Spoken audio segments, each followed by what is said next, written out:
And now it is my pleasure to introduce Dr. Mustafa Alassad, uh, which is our speaker for today's meeting.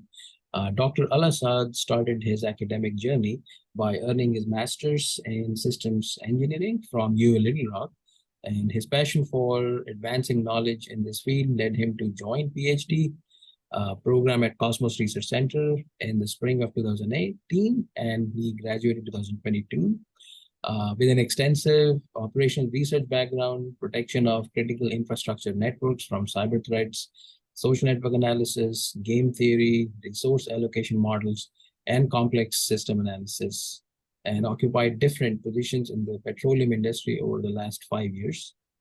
Currently, Dr. Alassad is a postdoctorate fellow at the Cosmos Research Center, working on the focal structure analysis, data object project, Indo-Pacific project, and churn analysis project. He's pushing the boundaries of research in these areas. He has published his research in over 25 journals and proceedings papers in various conferences in the last several years. Simultaneously, Dr. Alassad assumes the role of Executive Vice President at Gas Foss Inc., where he is leading the Data Lake project, customer service management, operations, support desk, and electronic payment processors at Wordplay and Card Connect platforms, contributing to the company's continued growth and technological advancement. It's a pleasure to have you, Dr. Alassad, and I will turn it over to you. Let's make sure that you are able to share your screen, and also I will ask everyone else to keep your microphone muted. If you have any questions, feel free to use the chat option. Or if you want to wait until the end of the presentation, you can ask your questions directly to our speaker. Thank you so much, Dr. Agrawal. Good morning, everyone. Please let me know you see my screen right now, so just make sure everything is right. We see yours. Yeah, now we see your slides. All right, great. Thank you for the introduction. So today we're gonna cover the ongoing research that we have at Cosmos, and that is related to contextual focal structure analysis in social network. And the topic for today is going to be related to uncovering the dynamic interplay of YouTube co-commenter connection through contextual focal structure analysis. First of all, I wanted to acknowledge all the funding resources we have at Cosmos and supported this research. So thank you, everyone. As an introduction, you know that the cyberspace is now getting everywhere and is the open area for different kind of activities and sharing information, and it's affecting our society so much. So there are many usage, as you know, everyone. I heard your backgrounds. You know how social media plays a major role right now, from mobilizing people, protest, open opinion, and sharing the democratic, anti-democratic opinion and other purposes, and spreading information. And all these activities are with or without any restrictions or limitations on social platforms. So we see that there is a dark side and bright side of social network, and these activities or these behaviors on social network brought us different topics or different phenomena. That is, we can say, online fake news, disinformation, misinformation, and there are many other related phenomena that we are dealing with daily in our research and your research. So starting from conspiracy theories, preventing misinformation, preventing disinformation, and the acknowledgement between these phenomena or these topics, that we identified the gap in the research, and we are looking for enhanced methodologies or updated, more performance, updated algorithms to limit and to prevent or to identify the source of the conspiracy theories, the user behaviors, the cross platforms activities, and any other related suspicious or abnormal activities on social network. That is including the online environment or the offline environment that is affected or mobilized by the online environment. So there are connections, and we saw there are links between what we are observing on social network, on the online environment, and the mobilization or the activities on the land or on. Vetrona. Hello. Okay.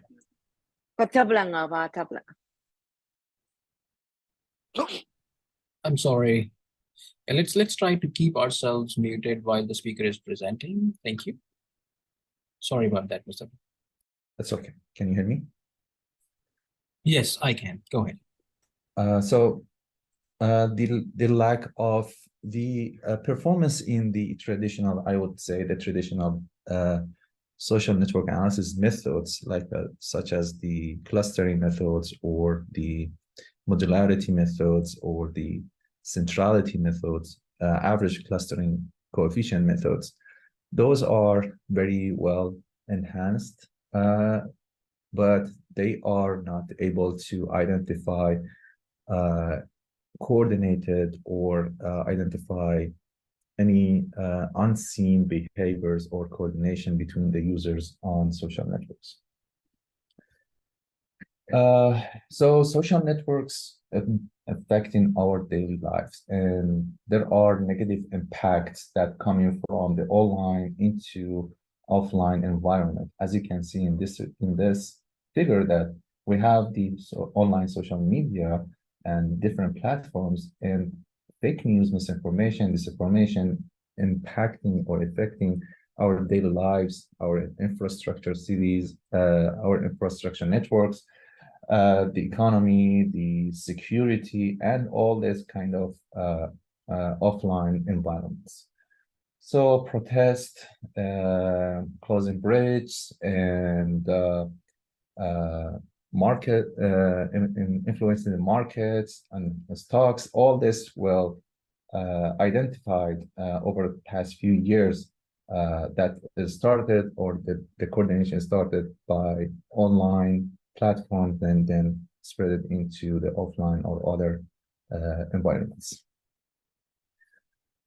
The motivation that we have, all these events happen over the last 10 to 15 years. I can say that we noticed that is all related from the online, related to the online environments, starting from COVID vaccines in 2021, GameStop stock market in 2021, Black Lives Matter protest, and our latest COVID pandemic, misinformation spread, all this kind of activities that happen on online and on different platforms. The problem that we identify, as I say, there is a gap in the current methods. So the state of the art model that we are depended on was related to a paper published in 2016 by Shen et al. And they identified focal structure analysis model. And they said, well, I'm getting noise here, guys. Sorry. Let's see.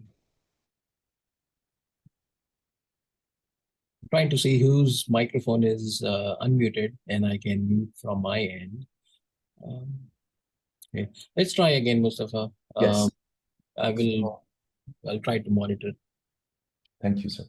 So the title of the paper that was focal structure analysis, identifying influential sets of individuals in social networks.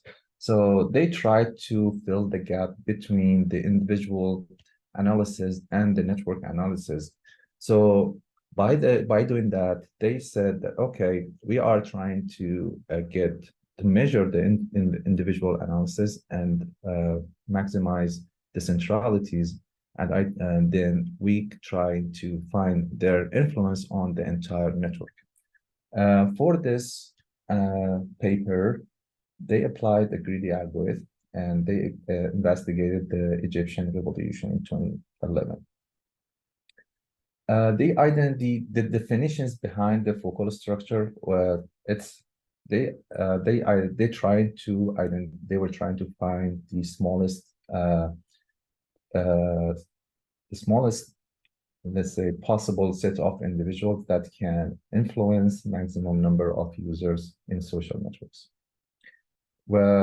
So they are trying to find the coordinating structures that are usually undetected by modularity or undetected by any other clustering methods. And the criteria in this that it should include users that have high influence and having high resources and participating in different communities, and they can spread information in the entire network. So they were trying to find smallest possible influence or influential sets in any network. And these sets have to have more power and higher focal and higher robust structures over time, and they have to have more resources, more influential, control the information flow in the network, from spreading the information up to receiving the information and up to coordinating with other users in the network. So this is the main idea behind this work and that we explained.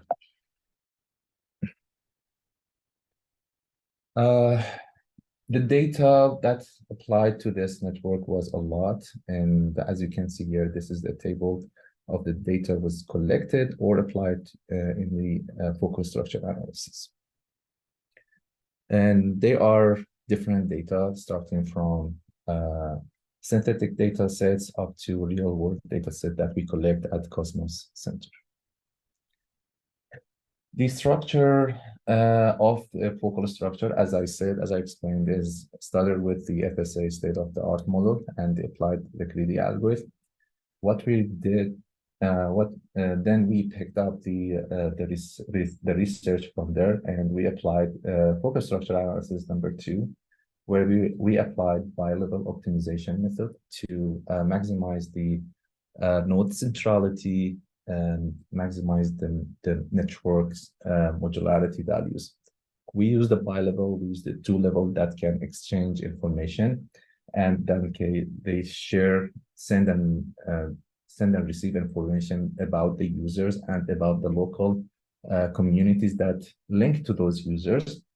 And by doing so, we were able to maximize the centrality and the modularity, and identify focal sets that have smallest possible sets in this network, and they have most influential position, occupying most influential position from different criteria, from the user's connection, from information flow, from resources. They have access to different communities in the network, and so on.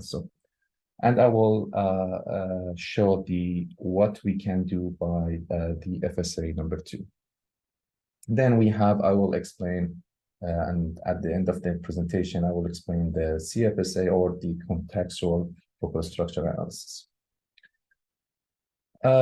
So on the left side here, what FSA can do, on the left side, you have a complex network.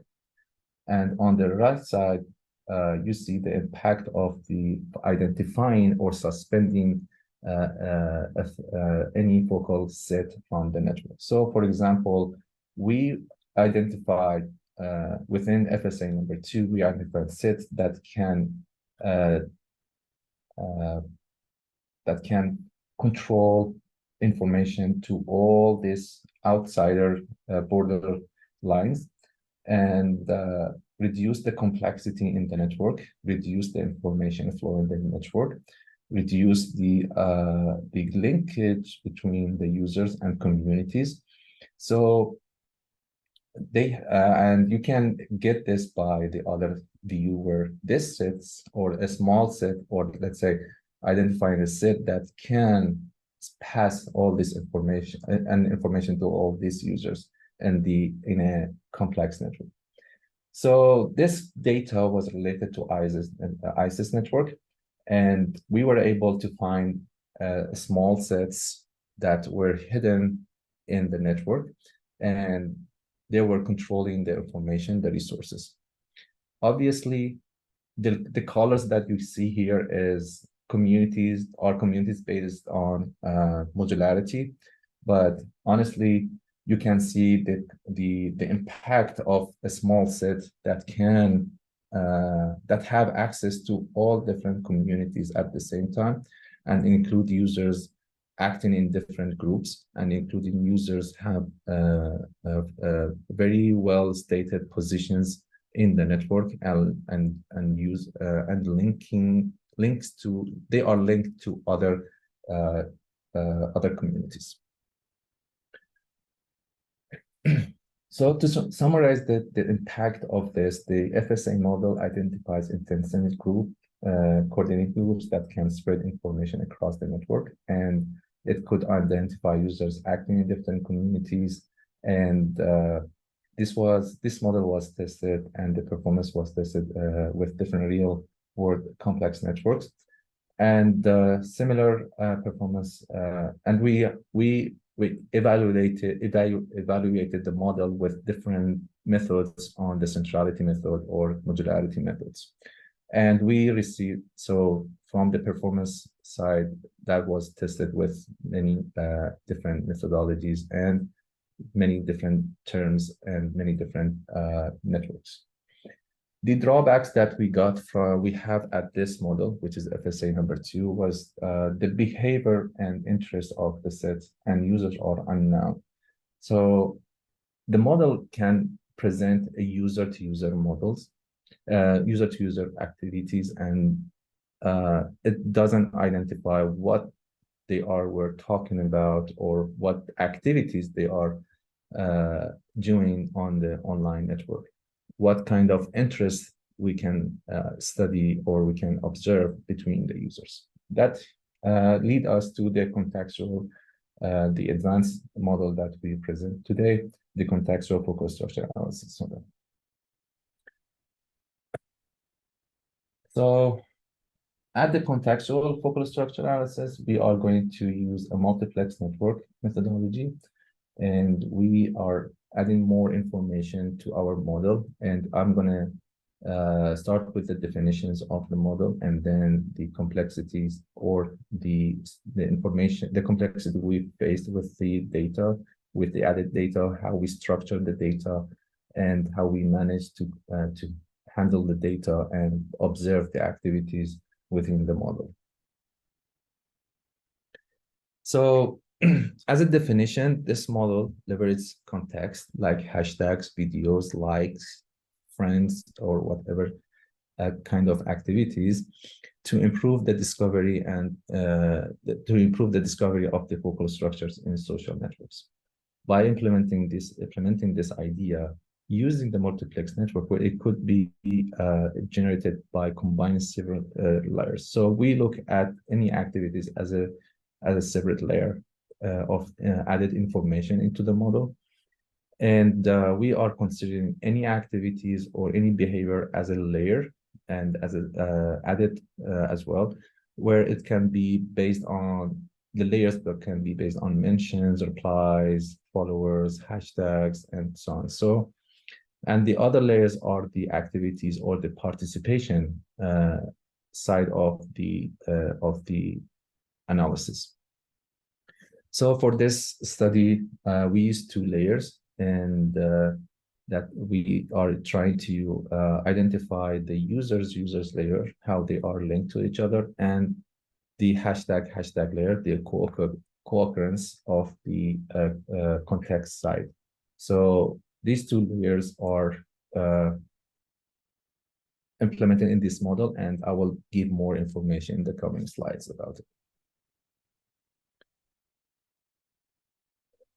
What we gain from, let's say, the state-of-the-art model or FSA number 2 versus the CFSA that we are presenting. Consider this a very complex network, and within FSA number 2, as I said, we were able to identify a set has users and only show this user A was linked to user B without telling us what information they are sharing, what kind of interest between these users, and so on. So this is a set that identified with one of the misinformation networks that we have. You can see we have header in the center of the set, and header was linked to Rudy Giuliani, Donald Trump, real Donald Trump, USPS, and so on. So obviously there is no context about it. There is no information more than this links, and this is a friend's friend, but this set can pass or receive or send more influence than many other sets in this complex network. However, on the other side, we can see a CFSA set we identified. We can see more comprehensive, more discoveries in these sets. So, for example, we can see the activities between users.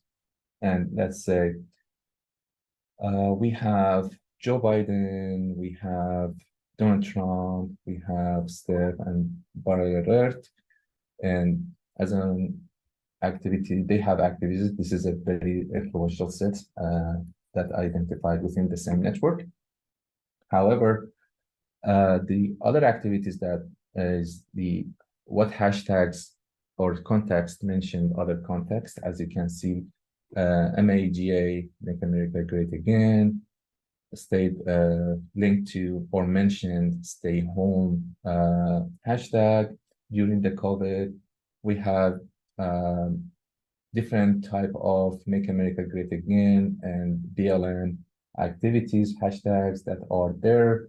Stay home was mentioned by COVID-19, this kind of context that we are looking in we can identify within the sets. And the other interesting part is the users and hashtags within the complex network.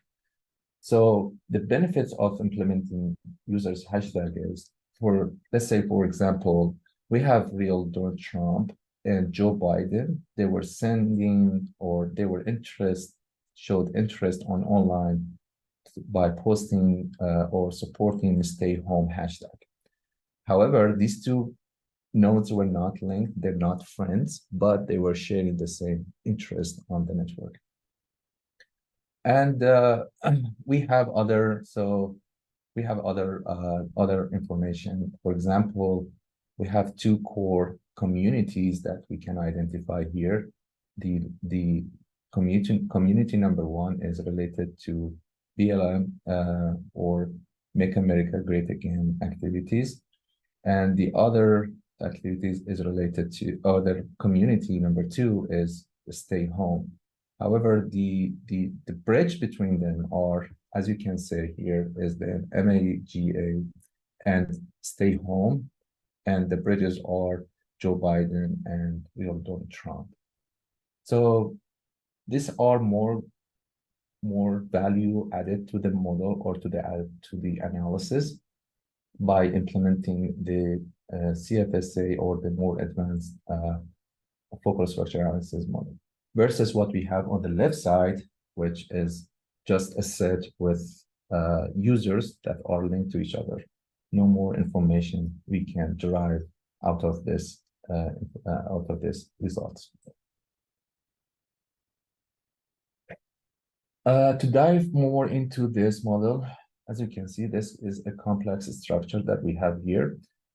but it has three main levels. The first level is the data collection, and the steps that we are taking into our in our process and analysis. Then after we collect the data from, let's say, online platforms, we generate our networks and communities. Then we create the multiplex network layers, and then we feed the multiplex network layer into the CFSA detection method. And then we process some validation and analysis on the outcomes to identify the most influential sets. What sets are most influential? What we gain on the information side? What are the other facts or the practical implications, and so on. So I will go over those in the coming slides. First of all, I wanted to explain what we do, what I mean by a multiplex network. And as you can see here, we have network A, which is the usual unimodular network that is users, friends, users mentions, I mentioned my friend, and all this kind of information. A very simple network that we can structure from the data we select. We have the bottom layer, which is the context layer, which is layer L, that shows the context and the context behavior, the participation behavior, what was shared and what was linked on the context side. Then we combine those two layers into a multiplex layer that will give us this user shared this information and this user shared that information. And at the same time, the connection between the users as well. So how we structure this? On the right side, as you can see, we expand our metrics and our adjacency metrics, and to include all the links and the activities, let's say A and L. So A bar is the synthetic representation of the whole multiplex network. That is what we feed into the CFSA model analysis. That includes the participation layer and includes the adjacency metrics. By doing this, we are able to expand our information into the model. We are able to structure the information and have more control on it. At the same time, we can expand this network to include more layers, but at this level, we are doing only 2 layers due to the complexity or the growth of the networks that we are dealing with, how big, and they are so big.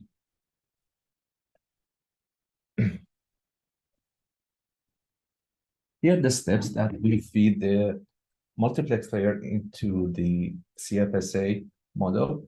And as you can see, we are using 2 layers here, or 2 levels of analysis.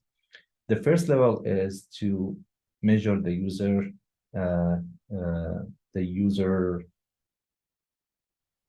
resources and the user centrality in the multiplex network. So we are trying to maximize the centrality of the user and their local connected nodes. So simply this the user level is going to add up any users or increase the degree of any users that has a link to the participation layer or to the context layer, as we can see. And then we feed that into to measure their impact on the entire network and entire graph. And we are sorting those based on what set can maximize the modularity values. What set is able to maximize the sparsity of the network? What set is able to maximize the information flow? And so all this kind of information are transferred between these two level of analysis. And these two level of analysis, they are transferring knowledge about individuals and about their impact in the network, about a set of users and how much they can impact the network at the same time. From this analysis, we can see what sets are more involved, have more users, can spread information or have links with other groups or in other communities, and we can find the smallest possible sets that, or we can observe their behavior as well, and by suspending them, or we measure how much they can impact on the modularity level, on the information connection, and on the user connections, and so on. So, here is a real case study that we published recently, that we applied this model into the Indo-Pacific data set that we have, that was related to a Chengho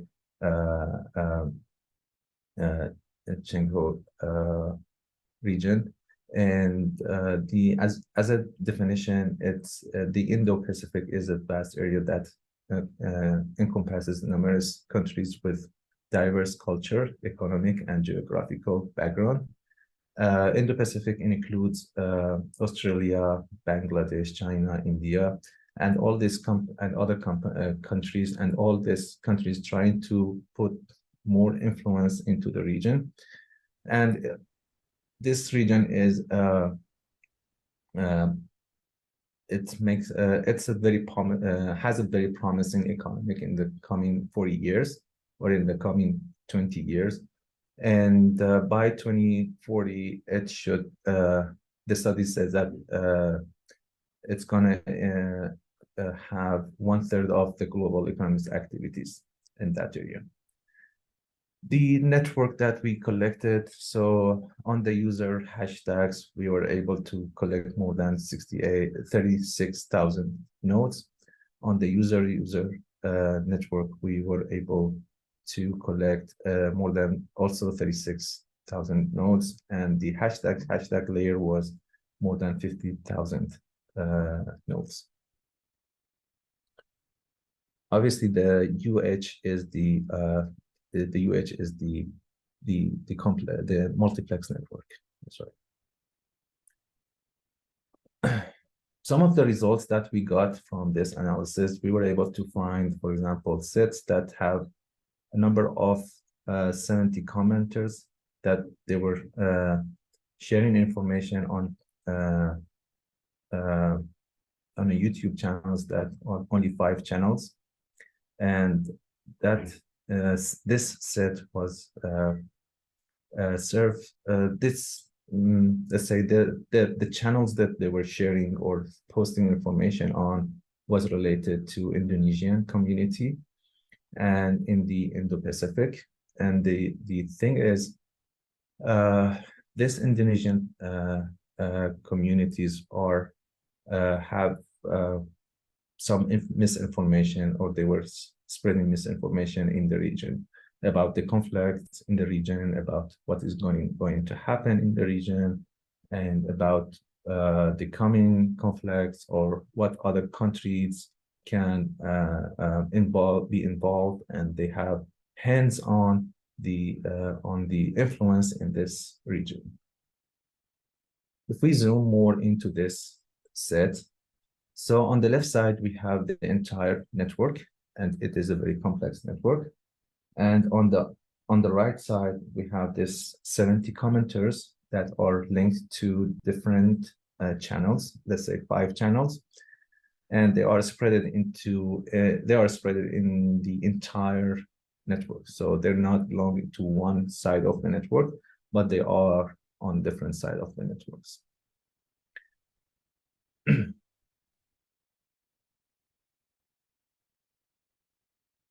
Here is some of the results that we implemented on the to verify the results. So the kind of the strategy we are taking into verification step is to exclude any the sets from the network, and we recalculate the modularities, and we measure the network stability, we measure the user's level by average clustering coefficient values, and so on. So the model behaved as we expected with this data sets on all this kind of criteria. And so by averaging clustering coefficient, we were trying to identify set that can minimize the connection between the users, or maximum, yes, minimize the, yeah.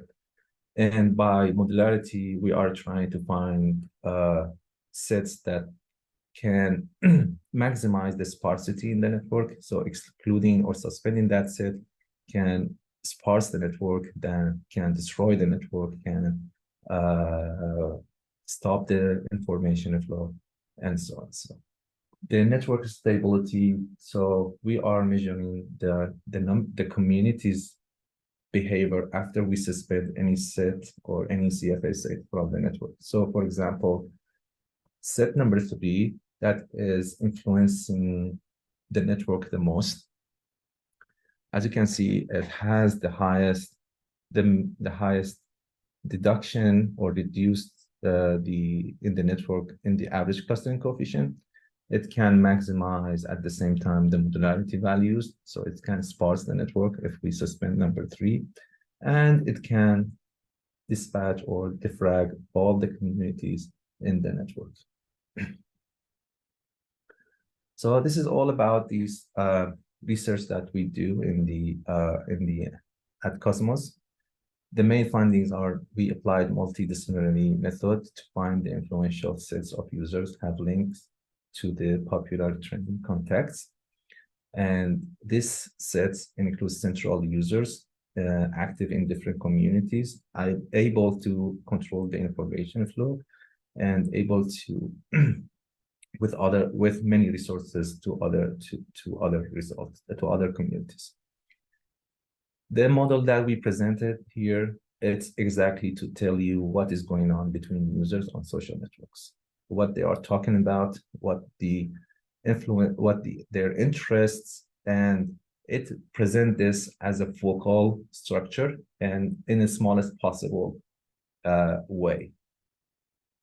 The theoretical implications that this effort have explored the utilization of complex networks and the focal structure analysis characteristics.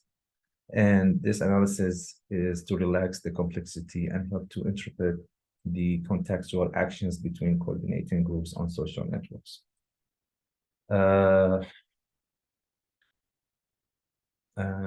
We were able to highlight the bright and dark sides of the of what is going on between the users, the dark side or the negative side or the sentiment side or toxic side, and on other bright side, we were able to identify sets that are I'm sorry, that they were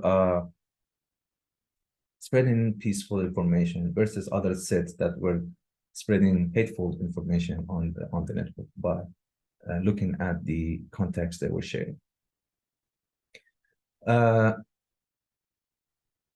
Obviously, this method can gives you a way of identifying the smallest sets that have more control, more influence, and suspend them. So instead of randomly suspending users or central users or entire communities on any online network or online platform, you can implement this model to gives you which users are coordinating and they having more influence on the network. So suspending those can give us more flexibility to suspend or to stop the conspiracy theories.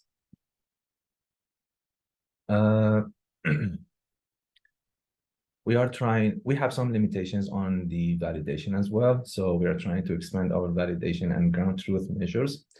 And we are trying for the next research, we're trying to apply this method into knowledge graph that we are working on. And we are trying to use multi-cross online platforms analysis between Facebook, Twitter, and Instagram, and see the behavior of the users, what kind of context they are sharing over these different platforms. So this kind of research that we are doing here and we are trying to implement. Thank you so much, guys. Thank you, Mustafa, for a wonderful talk. Let me kick off the question and answer session, and then we'll open the floor. So this is a very complex model, and you have shown that how in various cases, good guys can use this research to disrupt malicious activities of, let's say, adversarial actors or proverbially the bad guys. Do you have concerns that bad guys might use this research against good guys? Yes, absolutely. It's a both way useful, how you want to use it. So in your experience, what are some of the ways that can be used to prevent that from happening? Or what are your thoughts on that? So honestly, the usage of this model can help both ways. You can find the users or sets that can spread information in a peaceful way. As I mentioned in my conclusion, we're able to find users or sets that we can support on the that spreading the truth or truthful information, and we can support them on social network and boost their information or their effort. And it is a decision maker model, I can say. It's an operational research model that can gives you decisions and give you some analysis and ideas. Yes, the stakeholder of these platforms, then they can make the decision about the suspension or suspending groups or sets. It have to have so the suspension here is coming from the, let's say, the stakeholders of the platforms, not the individual users or not the individual thoughts that I can say here. So it depends on the stakeholder. If this is coming from the background of the stakeholder can see what is going on and what users are spreading more information or hateful information, adding the layer of the participation layer here. Thanks for sharing that thought. And let's open the floor for Q&A from our participants. And folks, feel free to unmute yourself and ask your question to Dr. Alassad.